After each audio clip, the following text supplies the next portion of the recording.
तीन क्राइम है, brothel house, एक जुआ खाना और एक नारकोटिक्स। ये तीनों क्राइम ऑपरेशन विंग की मर्जी के बगैर हो ही नहीं सकते। अब शाह साहब, इन मंशियात फरोशों का क्या बनेगा और उन नशइयों का क्या बनेगा? आपको लगता है कि अभी नशइयों की भी डेड बॉडीज हमें देखने को मिले? क्योंकि नशा जब ना हो वो तो खुद को भी मारते हैं और लोगों को भी मारते हैं।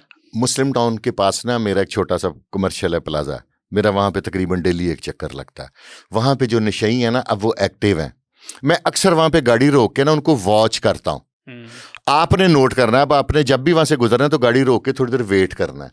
वो एक गाड़ी आके रुकती है, एक नशई जो आपको ऐसे लगता है कि उठ के 2 कदम नहीं चल सकता, वो 70, 60, 70, 80 की स्पीड से जाता है, गाड़ी को इशारा करता आगे जाओ। उसमें खतून होती है या बंदा होता है, उसको जाके एक पुड़ी देता है, उससे पैसे लेता है और वापस नहीं आता, वो आगे को निकल जाता है, कभी वो नहर के पुल के नीचे निकल जाता है। ये सारे ड्रग डीलर हैं। ठीक है। जितने यूजर हैं उतने ही मनशियात फरोश हैं। ठीक है। सीसीडी को या दूसरे इदारों को एक दिल पे पत्थर रख के, मेरी बात से लोग बुरा बहुत बनाएंगे, लेकिन इनको भी वासले जहन्नम करना पड़ेगा। ठीक है। ये लोग मनशियात के जितने यूजर हैं, वो हाई प्रोफाइल है, वो लोएस्ट पर्सनैलिटी है, ये सब सेलर हैं। ठीक है। और आपको लगता है या कि पुलिस, इसमें पुलिस एहलकार इनके मतलब के मददगार होते हैं? पुलिस, मैं आपको बताता हूँ, 3 क्राइम है, एक ब्रोथल हाउस, ठीक है, एक जुआ खाना और एक नारकोटिक्स। इनको पुलिस की लैंग्वेज में कहते हैं पेड क्राइम। Paid crime. ठीक है। ये तीनों क्राइम ऑपरेशन विंग की मर्जी के बगैर हो ही नहीं सकते, नेवर एवर। और एक मैं और आपकी वसातत से बता रहा हूं कि ये तीनों क्राइम खत्म कर दें, क्राइम 0 रेट पे आ जाएगा। सिर्फ वही कत्ल होगा जो गैरत के नाम पे होगा या कोई प्रॉपर्टी के लिए। दूसरा क्राइम मिले, मैंने आज तक, मेरा इस लाहौर में इस वक्त तकरीबन 6-7 क्लास फेलो पुलिस में अच्छी सीटों पे लगे हुए हैं। ठीक है। ठीक है, मैं उनसे मिलता हूं और शुरू से मेरी आदत है कि जब भी वो कोई हाई प्रोफाइल क्रिमिनल पकड़ते हैं, ये वसीम अख्तर साहब भी अगर पकड़े गए तो मैंने ज़रूर मिलने जाऊंगा। ठीक है। अच्छा, वसीम अख्तर के ऊपर हम बात कर लेते हैं क्योंकि स्टार्ट हमने यहीं से किया, फिर हम थोड़ा सा बाहर निकल गए।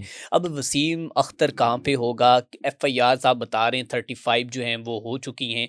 आया कि क्या उन लोगों को उनका कोई जो सोना है या उनके पैसे उनको वापस मिल पाएंगे या नहीं? इसमें नई क्या अमेंडमेंट हैं, क्या कहना चाहेंगे आप भी यहाँ पे, मैं भी यहाँ पे। ठीक है। जितनी FIR है ना, अगर इतना पूरा वसीम अख्तर से बरामद हो गया ना, तो ये 35 के करीब बंदे हैं जिनको मैं जानता हूँ, सबको उनकी मर्जी की जगह पे दावत दूंगा। आप समझते कुछ भी नहीं होगा? ओ सर, वसीम अख्तर वापिस आएगा या नहीं? सर, वसीम अख्तर ने ना ये तकरीबन सालों की मेहनत के बाद ये फ्रॉड किया। उसने प्री प्लान किया। उसने सबसे पहले अपना बेटा बाहर भेजा मलेशिया। ठीक है। उसके बाद अपनी फैमिली को अंडरग्राउंड किया और उसका DHA E ब्लॉक में गालबन 2 कनाल का घर था, वो डिस्पोज ऑफ किया। उसकी भी पेमेंट उसने इंटरनेशनल अकाउंट में ली है। ओके, ठीक हो गया। दूसरा, पुलिस का प्रोसीजर बहुत स्लो है। अभी तक उसकी ट्रैवल हिस्ट्री में उसका बाहर जाने के सबूत नहीं मिले।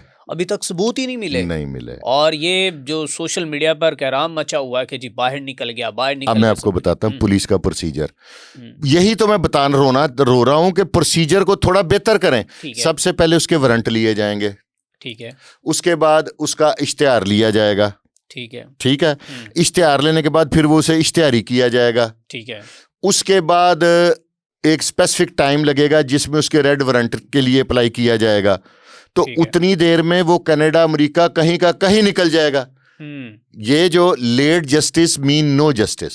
ओके, ठीक है। कहा जा रहा है कि इंटरपोल के जरिए भी इसको वापस लाया जाएगा। DIG साहब ने बड़े सख्त रिमार्क्स दिए हैं कि वसीम अख्तर जो है वो लोगों की जिंदगी की जमा पूंजी लेकर भागा है, तो इसको छोड़ेंगे नहीं हम। DIG ऑपरेशन की बात कर रहे हैं आप? DIG फैसल कामरान ने। हाँ जी, तो वो DIG ऑपरेशन है, उनके तो हाथ में कुछ नहीं है। अब तो DIG इन्वेस्टिगेशन के हाथ में है। ऑपरेशन विंग का काम होता है FIR देना, लेकिन वो FIR ऐसे देते हैं जैसे आप पूरे पैसे उनसे वापस मांग रहे हैं। DIG फैसल कामरान, आप बताएं ना क्या वर्किंग हो रही है? फैसल कामरान साहब ने कौन सी टीम बनाई है, आप मुझे बता दें, या उनके जो हैं PRO साहब वो बता दें सुबह के, जी ये टीम हमने, उन्होंने एक सियासी बयान दिया कि उसके बाद तो इन्वेस्टिगेशन विंग की कारकर्दगी है, उन्होंने करना है। ठीक है। और वहां से आपको मतलब काम होता हुआ नजर नहीं आ रहा। सर, जितनी देर प्रोसेस में लगेगी उतनी देर में वो कहीं का कहीं पहुंच जाएगा। बिल्कुल ठीक है। मीन दैट के लोगों को जो है वो उनकी जमा पूंजी वापस मिलना बड़ा मुश्किल है। एक बचपन में ना एक स्टेज ड्रामे में एक कॉमेडी कहते थे कि ये पहले सुनहरा था तो बसों में छल्ले बेचता। अल्लाह ना करे इसमें कई ऐसे बंदे हैं जो ऐसा काम करेंगे, क्योंकि हर एक का अपना सोना नहीं था। उन्होंने लोगों का सोना लेके तो इसको दे के, क्योंकि लालची का नुकसान करता है झूठा। ठीक है, वसीम अख्तर झूठा था, फ्राडिया था, सारे लालची थे।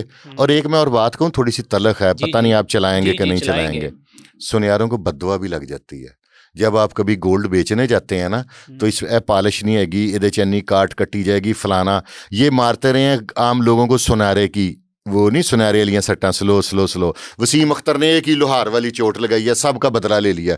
कई औरतें मेरी अपनी फैमिली की बड़ी खुश हैं कि अच्छा हो गया। ये गलत अल्फाज है, बेचारे पहले तकलीफ में लूट लेते थे। हाँ, लेकिन बहुत से लोग कह रहे हैं, मैंने कमेंट्स पढ़े हैं, लोग कह रहे हैं कि भाई आप लोग आवाम को लूटते थे और आपको वसीम अख्तर लूट गया। लोग कह रहे हैं। कुछ लोगों की वसीम अख्तर के लिए अच्छे कमेंट्स हैं। मुझे लोगों ने कॉल्स करके कहा यार ठीक हुआ, ये बड़े फलाने थे। अब मैं वो अल्फाज नहीं इस्तेमाल करना चाहता, मैं किसी को चोर को बुरा लगता है। तो उन्होंने कहा कि ये बड़े इस तरह के थे, बड़े उस तरह के थे, तो लूट ही लेते। बड़ों से मैंने सुना हुआ है कि 3 दफा एक ही सोना आप सुनहरे से खरीदो फरोख्त करें, तब्दील करें, कुछ करें, तीसरी दफा वो सारा ही सुनहरे का हो जाता है। ठीक है, आप आज इस पॉडकास्ट में क्या बड़ी प्रिडिक्शन करने वाले हैं कि ये वसीम अख्तर जो है वो वापस आएगा या नहीं? आपका एनालिसिस क्या कहता है? फिलहाल तो वो एक प्री प्लान्ड प्लानिंग पे गया है। मेरे इतला के मुताबिक कि सिंध साइड पे उसने कोई रेजिडेंस अरेंज की हुई है। ठीक है, उधर वो रह रहा है। Slow and steady wins the race. वो अपने पैसे ट्रांसफर उसके ऑलरेडी हो चुके हैं, आप उसे पकड़ के ले आए। देखिए ना वो कितना बड़ा प्लानर है। फाइनेंशियल स्टेटस उसका ठीक था। हाँ, बिल्कुल। अगर उसकी नीयत में मैलाफाइडी नहीं थी तो दुकान उसने अपनी क्यों नहीं खरीदी? जिस दौर का वो इस प्लाजे में बैठा हुआ है, नियर अबाउट 30 ईयर्स, 35 ईयर, 30 लगा लेते हैं ना, 5 साल, 30 ईयर्स पहले जो दुकान अब 5 करोड़ की है वो 20 लाख रुपए की थी। वो उसने क्यों नहीं खरीदी? इट मींस उसके जेन में मैलाफाइडी थी। वो प्री प्लान चला। बिल्कुल ऐसे। एक चीज अगर वो छोड़ के गया तो वो उसकी शॉप है, वो भी जब ताले तोड़े तो अंदर से एक एक डब्बा खाली था। अब एक मैं आपको बात बताऊं कि जिंदगी में आप वो देखें, वो जो डॉक्टर वर्दा थी वो भी 67 तोले सोने के लिए हमारे, बिल्कुल ठीक है। एक बच्ची जारा थी वो डस्का में, जिसकी सास ने उसके टुकड़े कर दिए थे कि उसके खामन ने उसे जेवर बड़ा दिया था। अब जिंदगी में ना ये 14वीं सदी का आगाज है और बेकुर्बे क़यामत की निशानी है। बिल्कुल ठीक है, ठीक है। अब आप देखें कि वो खाला भी थी, सास भी थी, उसने टुकड़े टुकड़े कर दिए। एक टाउनशिप का वाकया मैंने रिपोर्ट किया जिसमें सके चचा ने सके भतीजे को कत्ल कर दिया। ये एक बात समझ में आती है, ये होता रहता है। हाँ। सके भतीजे के साथ बदफेली करके कत्ल कर दिया, ये समझ नहीं आती। बिल्कुल नहीं ना आती। तो ये कुर्बे क़यामत नहीं है। अब जिसका बच्चा उसका बच्चा, जिसकी चीज है उसकी चीज है, जिसकी बेटी है उसकी बेटी है। अब कैसे कैसे अब वो चीज खत्म। जिस दौर में मैंने जवानी में कदम रखा है ना, तब मैं आज तक अपने वालिद के दोस्त के सामने सिगरेट नहीं पीता। मेरे दोस्तों के बच्चे मुझसे लाइटर मांगते हैं। बिल्कुल ठीक है, मतलब कि माशरा तबाह हो गया, बड़ा बदल चुका है। अच्छा,